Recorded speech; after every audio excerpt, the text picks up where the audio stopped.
we've absolutely smoked Real Madrid. Absolutely smoked Real Madrid. 3-0 first leg, and at the Bernabeu, 2-1 mature performance. Resulted Real Madrid to cross FC, spamming crosses, even trying to finesse a pen. Thank God that ref played his game correct. We even missed a penalty with Saka trying a Panenka. I've never seen Bukayo ever try a Panenka or anything of sorts. William Saliba made a mistake, or Raya rushed him and gave him the ball after we just scored a lovely goal from Saka that I will get into. That was the only time Madrid had the opportunity to score. We were giving them lifelines because the game was done from the first leg. Let me not swear, I'm so proud of my team. I'm so proud of these boys. I'm so proud of Mikel Arteta. And there's a lot to talk about today from this game at the Bernabeu. But our chances going forward in this Champions League, we got PSG now. We faced them already previously, but I'll speak about all of that. It's all about this game. It's your boy KAPE has Pauser. I'm back with this match review, match reaction. I'm just going to burst out my feelings, innit? I'm telling you right now, I am over the moon. I'm over the moon. I'll tell you that for free, yeah? You see, I've been supporting Arsenal for many, many years. I remember the last time we went to the Champions League final. I remember watching the 2 legs against Real Madrid, home and away, at Highbury, and when Thierry Henry done his magic. I remember watching the 2 legs against Villarreal, home and away. I remember watching that final and the pain.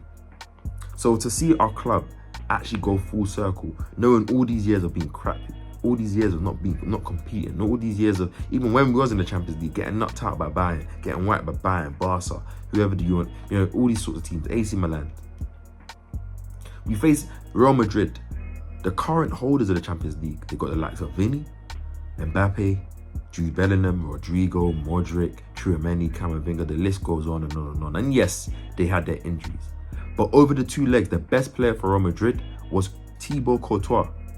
If not for him, it wouldn't just be 5-1 on aggregate. It would be 7, 8, 9-1 on aggregate. I'm telling you for free. Arsenal really announced themselves today. In this week. I think they've really gained a lot of respect, even if they didn't have already, from opposition teams, from opposition fans, from pundits, mainstream, understream, below stream, above ground, underground, all around. I'm telling you that for free. Arsenal are so good. Real Madrid, there was a bit of nerves going into the game, of course, because obviously it's an important game. We want Arsenal to go through. We want our season to have some meaning. We've never won the Champions League before. We haven't reached a semi-final since 2009 when we faced Man United. So you have to understand, these are unprecedented waters for Arsenal, and an opportunity for what's been a difficult season. I've mentioned it many times, to still end with some magic. For us to still go on with the rest of the games and still believe something. Real Madrid, you have to realize the pedigree that a lot of these players, I spoke about it in my previews, I spoke about it in my pre-games, I spoke about it the weeks coming, that a lot of these players have to announce themselves. They haven't faced this level of player on the club level. A lot of them have faced them in international level, on the international stage. So I'm not going to say that I'm familiar with these players. But in terms of the club, the stature, I'm pretty sure a lot of these players haven't played the Bernabeu. The Bernabeu was rocking yesterday, the new Bernabeu. Pitch looks amazing, stadium looks amazing. You saw all the theatrics they were doing before the game. And I'm going to get into that. Let me even get into that. The theatrics that Real Madrid was doing before the game. The fans, I'll start at that. The Remontada, all this stuff. Online, putting 90 minutes at the Bernabeu, all their players going in press conferences talking about, yeah, it's a tough 90 minutes, the game's never over. You're seeing Cristiano Ronaldo there, you're seeing all the hype, their fans saying, we're gonna do it. You saw before the game Rodrigo's dad at 3 a.m. circling the stadium, praying. You saw the fans doing the most outside, horses, the police, singing their songs, apparently from 2 p.m. The game started at 9 p.m. local time in Spain. Understandable, they're a big team. They were really up for it. They really believed. My condolences to the 2 people that they had to give the 1 minute silence or 1 minute moment before the game. But was it me? Was it only me? Did that not feel poetic, more movie? The music was so scenic. The way they were building up, it wasn't just 1 minute. I counted it. It was about 1 minute 45. And obviously, all due respect, I'm not trying to, do you know what I'm saying? Disrespect the dead or disrespect the legends that they are for the team and for football. But come on, you see the little tifo with the the chess piece and saying, oh, Champions Leagues and stuff. You see the 15, you see the crowd saying, oh, you don't know. What happened? We saw what happened in the first leg. You might have been watching your team all season. You know what Arsenal's on. Amongst all the injuries, and yes, Gabriel's been missing, amongst all of the youthfulness and inexperience, lack of heritage, all that stuff here in the Champions League, one thing that's for certain is I've been saying is Arsenal's defence, the structure that Mikel Arteta has these players on, the players that we actually have, the focus, and David Raya and goal, teams don't struggle to beat us. If Arsenal lose, we lose because of our own mistakes or because of our own mentality on the day, as well as other teams' game plan executed to a T. And that's more time to nullify us and take their chances. If you look at the XG, Arsenal limit teams to near to nothing. I speak about it in my videos all the time. And yes, these are better players coming up, more creative midfielders, more better wingers, faster, more, like, you know what I'm saying, more individualism. But when they're coming up against structured team, player after player that know what they're doing, they're not switching off. It's not like other teams where they'll let a runner go by, or attacker doesn't follow back or track back the runner, or the fullback isn't necessarily good at 1v1s, or the goalkeeper is shaky or can't play out the back, or the Arsenal's team, which is why I'm talking about the rest. And I'll get to the stuff because this might be a bit of a long video, but I got to talk something still. It was like Real Madrid did nothing. They were swinging in crosses, and I was thinking, wait, hold on. You're swinging in crosses to Arsenal. I know David Raya's glove. I told you about that magnet glue he has in his gloves. Kivior's head, pause. Saliba's head, pause. Timber, clearance, Declan Rice. And I'm going to get into each individual player 1v1, I'll give a line. And 1-to-1, I'll give a line. I don't know what Madrid are doing. They started off the game, there's a bit of chaos. Mbappe got the offside goal. Cool, it was offside. Arsenal grew into the game, were comfortable. We got the penalty from the corner, and I think it was a penalty. Obviously, if it gets given, it gets given. If it doesn't get given, we sometimes complain and be like, "Oh, that could have been a penalty" and stuff. So when it gets given, it's understandable. Saka tried the Panenka, and at the time I was upset and I was disappointed. I told him I couldn't believe what he was doing, because obviously I just wanted us, as a fan, I wanted us to kill the game, kill the nerves, know that this game is done, silence that crowd, and then maybe even go on to put some more, because we know this Real Madrid defense is open. We know that that the players have a low drive, in adversity, as what I've seen so far this season and when they played us. So when he did the Panenka, I was upset, because if you're going to do Panenka, go down the middle, bro. That's the first thing. But second thing you missed. And it was a gift. I think it was like 12 minutes. 10 minutes after that, they get their own penalty. Ref gives it straight away. And I was looking, it's a bit soft. Don't get me wrong, Declan Rice had both hands on him. He was holding Mbappe. Mbappe wasn't going anywhere or moving anywhere. So it wasn't like he was impeding him going anywhere. At the same time, he did have both hands on him, and if the referee stopped the decision, as much as I would have been burned by it, I couldn't have argued based on the fact that we got our first one. But it wasn't the same thing. Mbappe theatrically threw himself down. Declan Rice was so honest in it, and obviously it took some time, which was annoying. But all I was hoping is, please send that ref to the monitor. And obviously, the longer it went, the more confident I got that the penalty was going to get overturned. Cool, penalty done. We thought that the brown envelope, we thought that the magic judge, the heritage. Perez, all that stuff, But, boy.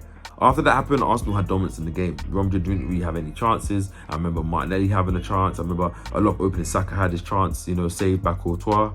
A few openings here and there, good football, and great, solid mid-block defence from Arsenal. Half-time, 0-0. We've played 3/4 of the game. I'm more confident now, I'm just hoping we come out, defend, don't give them anything silly, maybe score our goal ourselves, and put that statement going into the semi-final. Do you know what I'm saying? We start the second half now. I think we turn it up, and we get that good play. I think Merino up front, and as I said, I'll have a line on everyone. Great flick onto Saka. It was a great build-up play. A lovely through ball from Merino, lovely through ball from Merino. All Saka had to do, all he would have done, anyone in that situation, running onto a ball like that, keeper's rushing out, just dink the keeper opposite side, and he done that. Recovering from his Panenka, he did get the chip in the end. Lovely goal. Celebration that he's done. And you know what I mean?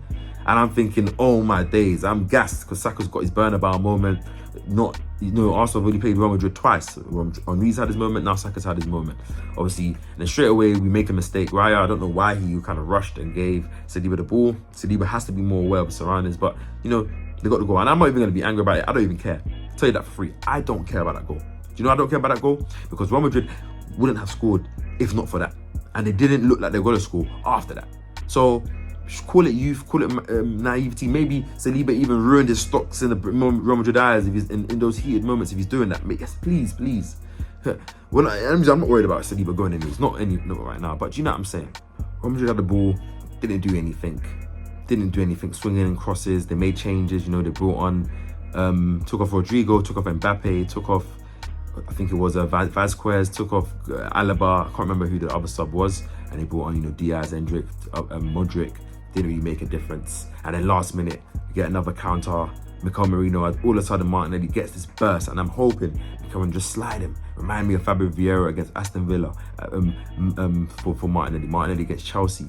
Martinelli against Sevilla. Martinelli against Brighton. Just slide that guy in the pace, and he'll do the rest. What does he do? Gets in behind, slots that ball behind. We actually win the game on the day. We're through to the semi-finals, and I'm so proud of these boys. I've got to shout out everyone. David Raya didn't have much to do, but this brings that calmness. Julian Timber locked up Vinny Jr. in both games. He didn't do absolutely anything. He's removed some of the aura that he's gained. There's no Ballon d'Or nominations this season. That's done. Saliba, all world, best defender in the world. I've said it already. I've been saying it. I've said it for a long time, over a year now. You guys already know this. And next to him, Kiwior. Kiwior had a class performance. He's written in his name in Arsenal folklore for these two performances that he's put down. Continuously comfortable on the ball, defending with concentration and quality when he needs to. And we didn't miss Gabriel. Lewis Skelly, remember, he's a 6, he's an 8. I told you at the beginning of the season that he's going to be part of the first team. His ability to break lines, his ability to carry the ball, his confidence, his strength. This guy went to the Burnabout and bossed it. And if not for one of the players I'm going to get to, this guy was definitely man of the match. My personal man of the match again. Quality performance, quality player. I'm telling you right now, he's definitely generational. Miles Lewis-Skelly. And when he gets moved into the midfield and he's able to add more assists and more goals to his game and just evolve his game, my oh my. But he locked up Rodrigo, Thomas Partey in the midfield, apart from that silly yellow card at the end of the game. I don't know why he let Bellingham get into his head. Quality performance, breaking lines, breaking up play, being quality. Declan Rice, man of the match. Back-to-back man of the matches in the most important game of Arsenal's current history. 100 million signing, Arsenal's most expensive signing, and he shows up when he needs to. First leg gets those 2 goals and a virtuoso performance. This leg showed what he's really about. Cutting up every single play, driving on the ball, carrying the ball, quality passes, defensive cleanup. The best midfielder on the pitch, 100%. Showing that attitude, showing that leadership. Martin Odegaard, yes, again, wasn't his best game or most quality game, but when he needed to, showed elements of quality, was involved in that first goal, showed immense quality in the press and just attitude and leading the team in general, keeping us calm, keeping the mentality there, and I love it. Bukayo Saka on the right, absolutely smoked David Alaba. Again, I don't know why Ancelotti put this old man in a spliff, but he done. And Saka got smoked. Could have had 2 goals with his, penalty. He had scored it, but got his goal there. Had another quality performance. Martinelli on the other side. I'm happy he got his goal. This guy, since he's come back from injury, since the turn of the year, I think he's looked like himself. He's looked back. And yes, Arsenal may go on and sign another left winger this summer, but for this season, he has an opportunity to write his name in folklore. I've seen him and Saka grow together. I'm proud of these guys. And then Mikel Merino, makeshift striker. We went and faced Real Madrid, the holders, with no striker. Mikel Merino gets a goal in the first leg, gets 2 quality assists in the second leg, as on top of quality hold-up play, quality link-up play, quality movement, quality leadership, causing problems for Rudiger as well. I love this team. All the subs that came on, Zinchenko, Kieran Tierney, happy he got his moment as well. Shout out to those guys, man. Shout out to Trossard as well. Shout out to Mikel Arteta. Shout out to everyone on that bench. Shout out to my coach. I believed in this guy. I've been patient. I've understood this guy because 1, he's a genius. 2, he believes Arsenal. 3, there's a certain level of quality that he shows. He showed me that about building up that defensive side, that solidity, that systematic imprint, and then will allow the freedom. And that's something that Arsenal have needed and have lacked for years before he had come. And now that he's paused, and now that he's here, my oh my, it's definitely going to lead us to major trophies, and I hope it's this season. If we win Champions League this year, after the year that we've had, after everything that's happened, after the fact that we've never won it, after the fact that these guys we've hoped and probably expected to win the Premier League before even having a chance to win Champions League, not in this season, with no striker, with no January signings. Trust and believe, this summer will be mad. But this, see the red vibe I'm going with. I'm feeling Arsenal. I'm telling you that for free. And not that I expected us to beat Real Madrid, but I knew if the game played how the game should play, we had a chance to beat them, and we should beat them. And what did we go and do? We did. And I don't fear anyone else. We've got PSG in the next round. We can beat PSG. We've beaten them already this season. Yes, it's a different team. Yes, they got Kvaratskhelia. Yes, they're looking fluid and sweet. The game's going to be open, and I think it will probably suit us. We're a bit more senior to them. We'll be a bit, even though they have a lot of experienced players, we're a bit more physical with them. And I saw in that second leg against Villa some frailties that I feel like we can definitely exploit. And I trust our defense. It's going to be hard for any team to beat us, even if we get to the final, even if we have to face a team like Barcelona with all that tackling quality, someone like Lamine Yamal. It don't matter, because when you come up against this Arsenal team, Timber, Luis Skelly, Saliba, Dyer, it's going to be difficult. You're going to be tired. Trust me. Trust and believe. Arsenal fans, celebrate, be happy, be gassed. Opposition fans, you got to give it up to us. And those that aren't, those that still hate, and those Arteta haters or Arteta doubters, just stop, man. And at least for this tie, those people that were doubting Arsenal couldn't beat, had no chance. You guys are silly, man. You don't watch football, because if you watch football, you already know Real Madrid could have got smoked and should have got smoked. Yeah? I'm so proud of this team, man. I'm so fucking proud of this team, man. I'm so gassed. Trust me. And yes, we've got Premier League games going. Ipswich, I think, going on. We've got I think Crystal Palace coming up soon as well. But I just want that first leg at Emirates. It's going to be buzzing. It's first semi-final since when we faced Man United, and you know how that went. Disappointing. Hopefully you can put it to bed. You can tell that I'm gassed. You can tell that I'm gassed. I needed this, man. I'm so proud of all these players. I'm so proud of my manager. I'm so proud of everyone. And I feel too good. I'm telling you right now, hit that subscribe button. Smash the like button. I'm on the road to 1,000 subs. So please subscribe to your channel if you've come this far into this video. And if you're on my channel, hit the subscribe button. Keep sharing, keep liking. And Arsenal, we can fucking win this Champions League. It's been your boy KAPE. I'll catch you guys in the next video. Speak soon.